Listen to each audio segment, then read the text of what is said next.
नमस्कार साथियों, राम राम, जय हिंद। कैसे हो आप लोग?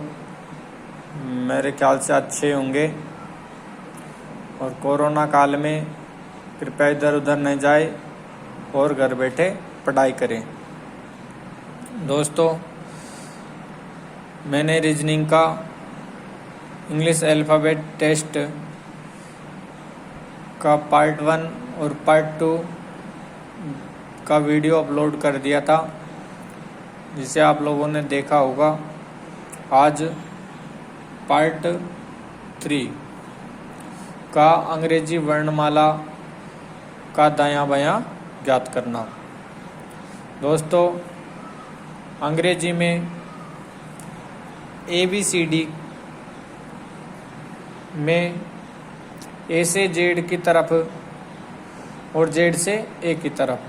अब दोस्तों, दायां किधर से होता है, बायां किधर से होता है, तो मैं बताता हूं आपको। A से Z की तरफ अगर हम जाएंगे तो बाएं से दाएं कहलाएगा।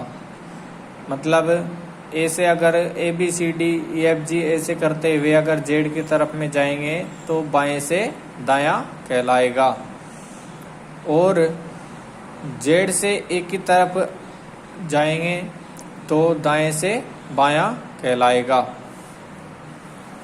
दोस्तों, इस जगह पे यहाँ इसको मैं अंडर कर देता हूँ। इसको अच्छे से समझना। ये कह रहा है आपके बाएं ओर, मतलब मेरा और आपका। जिधर हमारा बायां हाथ होता है, जिसे हम उल्टा हाथ भी कहते हैं, वही हमारा बायां होता है।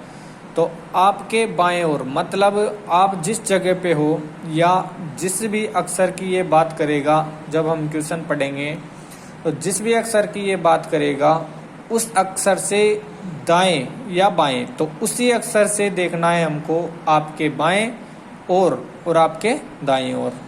तो वहाँ क्या समझना है दोस्तों? आपके बाएं ओर बोले तो Z से A की ओर आना है। मतलब अगर आपके बाएं ओर बोलेगा तो Z से A की तरफ में आना है। अगर वह क्वेश्चन में बोलता है कि आपके दाएं ओर, आपके दाएं ओर का मतलब हो गया जिधर हमारा दाहिने हाथ होता है। आपके दाएं ओर बोले तो A से Z की तरफ जाना है। दोस्तों, आपके दाएं ओर बोले तो A से Z की ओर जाना है। ठीक है। अब इसके बाद में बात करते हैं हम अंग्रेजी वर्णमाला में A से M तक के प्रथम अक्षरों को प्रथम अर्धांश कहते हैं। मतलब A से M तक के अक्षरों की काउंटिंग प्रथम अर्धांश कहलाती है। और अंग्रेजी वर्णमाला में N से Z तक, यानी A से M तक तो आधे हो गए, और इसमें टोटल 26 अक्षर होते हैं। मतलब 13 अक्षर तो प्रथम अर्धांश कहलाते हैं, और N से Z तक के अक्षर द्वितीय अर्धांश कहलाते हैं। दोस्तों, अब बात करते हैं दिशा और स्थान के लिए महत्वपूर्ण नियम। दोस्तों, इन नियमों को आप लोग अवश्य समझें। तो ध्यान देना। यदि दिशाएं असमान हो, मतलब दिशाएं असमान का मतलब है दायां और बायां, बायां और दायां। यदि दिशाएं असमान हैं तो ये मैंने ब्रैकेट में लिख दिया है, दाएं बाएं। तो स्थानीय मानों का योग कर जिस तरफ से पूछा जाए उस दिशा से बताना है। मतलब अगर क्वेश्चन में दिया गया है, जो भी वो मान देगा अक्षरों के, उनमें अगर दोनों दिशाएं समान हैं या असमान हैं, असमान है तो क्या करना है? असमान है तो दोनों दिशाओं को या दोनों के स्थानीय मानों को जोड़कर जिस तरफ से पूछा जाए जैसे मैं आगे इसमें प्रश्न बताऊंगा, इन दोनों के उदाहरण बताऊंगा, उनको आप ध्यान से देखें। तो जिनमें दिशाएं असमान दे दी गई हैं और जिस तरफ से दिशाएं पूछ रहा है उसी दिशा में दोनों का मान जोड़कर उसी दिशा में बताना है। और दूसरा नियम है, यदि दिशा समान है तो क्या करना है, जैसे दाएं दाएं बाएं बाएं, तो दोस्तों स्थानीय मानों का अंतर करना है, मतलब दोनों स्थानीय मान जो बड़ा है उसमें से घटाना है। तो जिस दिशा से पूछा जाएगा उसी दिशा में बताना है। अब दोस्तों इसके मैं एक एक एग्जाम्पल ले लेता हूँ।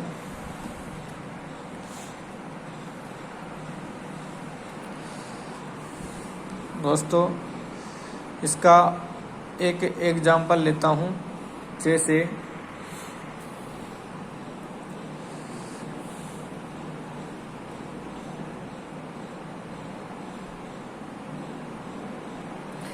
प्रश्न दिया गया है,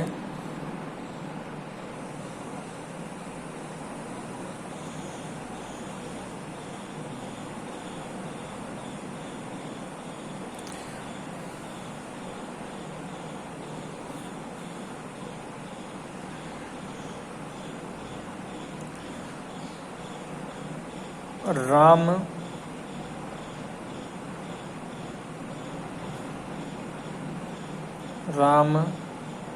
बाएं से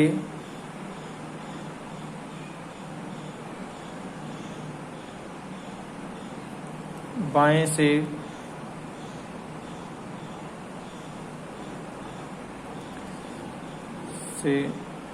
10वें स्थान पर हैं, बाएं से 10वें स्थान पर हैं और श्याम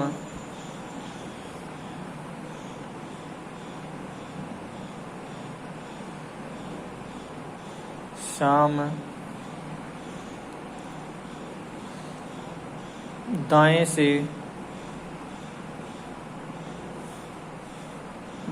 से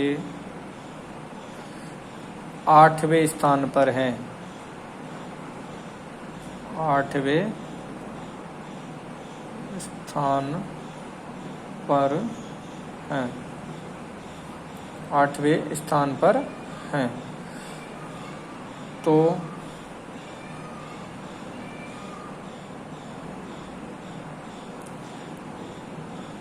राम का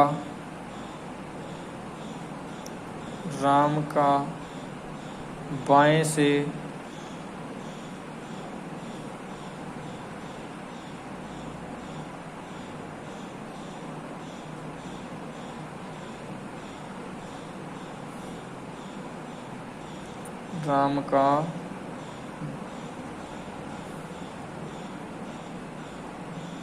दाएं से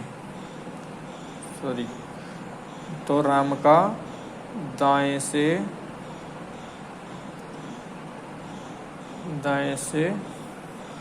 कौन सा स्थान होगा,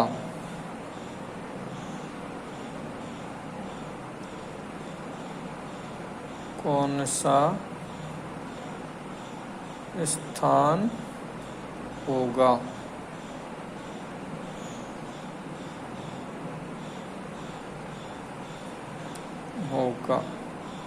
दोस्तों इसको हल करेंगे। पहले एक और प्रश्न लिख लेता हूं मैं, जैसे मोहन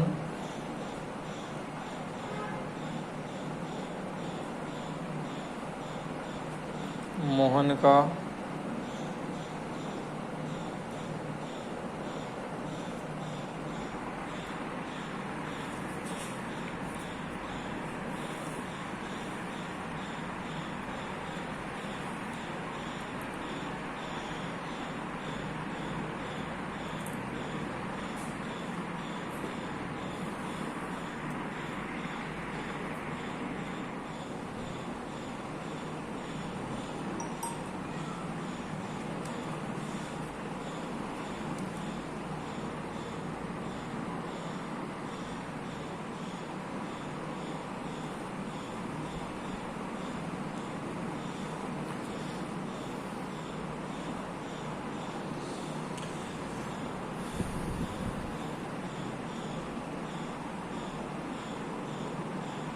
दोस्तों इसको काट कर ये मैं यहाँ लिखता हूँ।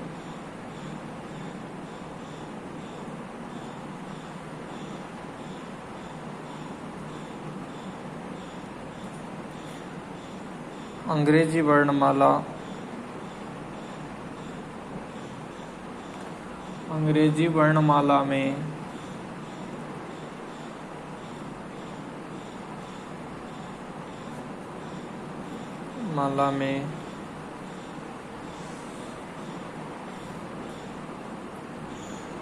दाएं से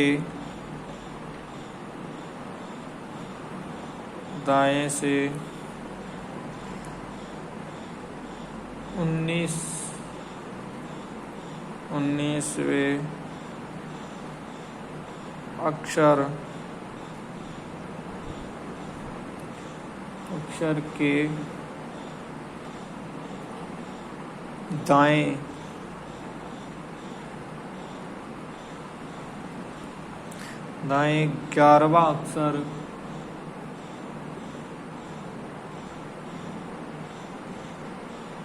11वां अक्षर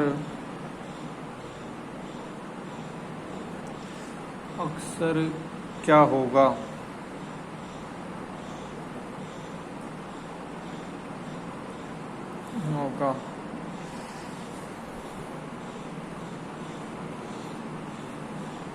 दोस्तों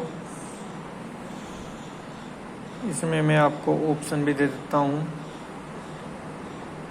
पहला ऑप्शन है R, दूसरा ऑप्शन है P और तीसरा ऑप्शन है Q और चौथा ऑप्शन है S।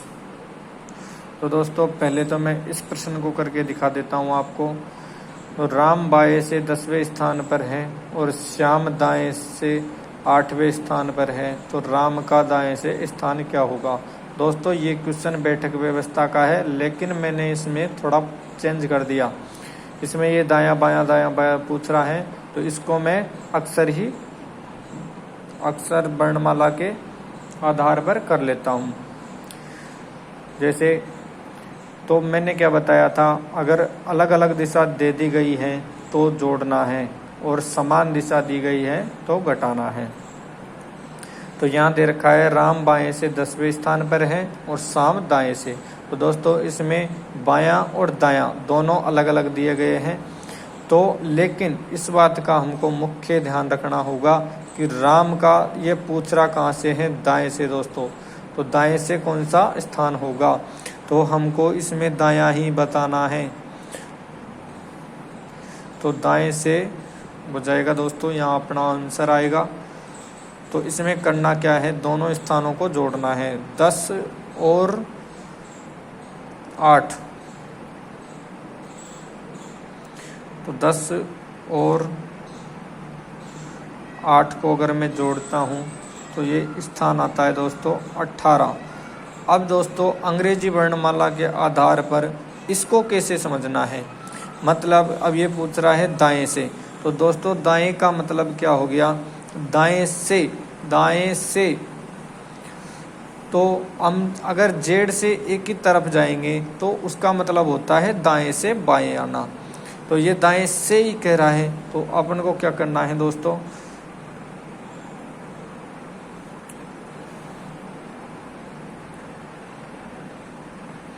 तो 18, अब 18 क्रमांक है ये।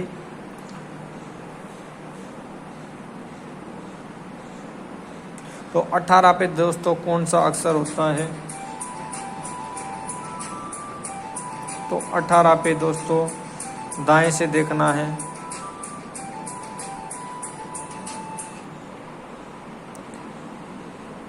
अब दोस्तों ये आ गए 18। अब इसमें दे रखा है दाएं से कौन सा स्थान होगा? तो दोस्तों इसमें देखना होगा हमको कि काउंटिंग करेंगे ABCD EFG ऐसे पूरे अक्षरों को लिखते हुए उल्टे तरफ से देखना है। तो उल्टे तरफ से जिस नंबर पर भी या 18 नंबर आएगा वही स्थान हो जाएगा। अब नीचे के प्रश्न को समझते हैं दोस्तों। वो मैंने प्रश्न थोड़ा चेंज ले लिया, इसलिए वो सटीक बैठ नहीं रहा, लेकिन उसमें कोई दिक्कत नहीं है।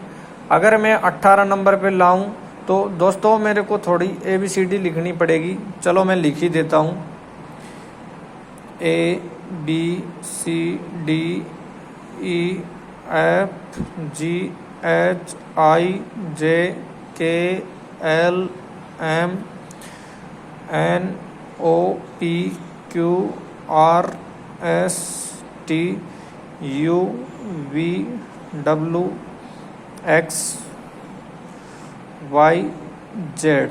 अब दोस्तों दाएं से 18वें नंबर पर कौन सा होगा, तो यहाँ से गिनना है 1 2 3 4 5 6 7 8 9 10 11 12 13 14 15 16 17 और 18। मतलब 18 पे कौन सा नंबर आया, आई। तो दोस्तों इसको एक और बात ध्यान रखना, जो मैंने विपरीत क्रम बताया था आप लोगों को, विपरीत क्रम, तो यहाँ पर कुल मिला के यहाँ ये देखना कि 18 नंबर पे अक्षर कौन सा होता है। तो दोस्तों 18 नंबर पे अक्षर आर होता है। अब आर का ये दाएं से एक की तरफ में अगर जाते हैं, जेड से एक की तरफ, तो उल्टे स्थान देख लेना है। क्या देख लेना है, उल्टे स्थान। तो दोस्तों ABCD लिखने की आपको जरूरत नहीं रहेगी। जैसे आर का विपरीत क्या होता है, आई, और आई का विपरीत क्या हो जाएगा, आर। दोस्तों यही अपना आंसर आ गया। अब इसके बाद में क्वेश्चन नंबर 2 को देखते हैं। अंग्रेजी वर्णमाला में दाएं से 19वें अक्षर के दाएं 11वां अक्षर क्या होगा। दोस्तों दाएं से 19वें अक्षर के दाएं 11वां कौन सा होगा, तो दोस्तों ये दाएं से पूछ रहा है, दाएं 11वां अक्षर, मतलब दाएं, तो दाएं ही बताना है इसमें। अब दोस्तों इसमें समान समान दिशा दी गई है और दाएं से ही बताना है। तो समान दिशा के लिए क्या करते हैं हम, तो दोस्तों दोनों को इनका अंतर कर लेना है। तो 19 में से 11 को घटा देंगे तो ये बचेगा 8। और दोस्तों दाएं का मतलब अभी अभी अपन ने ऊपर वाला क्वेश्चन किया था, तो दाएं का मतलब ही वो ही उल्टा। तो दोस्तों अब 8 नंबर पे कौन सा अक्षर होता है ये मैंने आपको बता दिया था, वो आपको याद करना ही होगा। तो 8 नंबर पे होता है दोस्तों H, और H का उल्टा क्या होता है दोस्तों, H का उल्टा होता है S, जो मैंने आपको हाई स्कूल में बताया था। मतलब इसकी ट्रिक क्या थी HS की, हाई स्कूल। तो H का S हो जाएगा, S का H हो जाएगा। तो दोस्तों इस क्वेश्चन का आंसर हो जाएगा S, यानी ऑप्शन नंबर 4। तो आज के लिए इतना ही काफी करते हैं दोस्तों। एक बार और रिपीट कर लो। A से Z की तरफ अगर जाना है तो बाएं से दाएं कहलाएगा, Z से A की तरफ जाएंगे तो दाएं से बाएं कहलाएगा। आपके बाएं ओर बोले तो Z से A की ओर आना है, आपके दाएं ओर बोले तो A से Z की ओर जाना है। अंग्रेजी वर्णमाला में A से M तक के प्रथम अक्षरों को प्रथम अर्धांश कहते हैं। अंग्रेजी वर्णमाला में N से Z तक के अक्षरों को द्वितीय अर्धांश कहते हैं। दिशा और स्थान के लिए महत्वपूर्ण नियम। दोस्तों यदि दिशाएं असमान हो, जो मैंने ब्रैकेट में लिख दिया है, तो स्थानीय मानों का जोड़ कर लिया जाता है। जिस तरफ से पूछा जाए उसी दिशा में बताना है। दूसरा नियम क्या कहता है, यदि दिशा समान है, तो मैंने ये ऑप्शन में ब्रैकेट में लिख दिया है, तो स्थानीय मानों का अंतर करना है और जिस दिशा से पूछा जाए उसी दिशा में बताना है। और एग्जाम्पल के तौर पर मैंने ये दोनों क्वेश्चन आपको बता दिए हैं, इसको आप अच्छी तरह समझ गए होंगे। अगर समझ में ना आए तो कमेंट में आप लिख सकते हो। दोस्तों इसी के साथ यहाँ पे विराम लेते हैं और वीडियो को ज़रूर देखें, लाइक करें, शेयर करें और चैनल को सब्सक्राइब करें और बेल आइकन का बटन अवश्य दबाएं। धन्यवाद दोस्तों। राम राम। जय हिंद। जय भारत।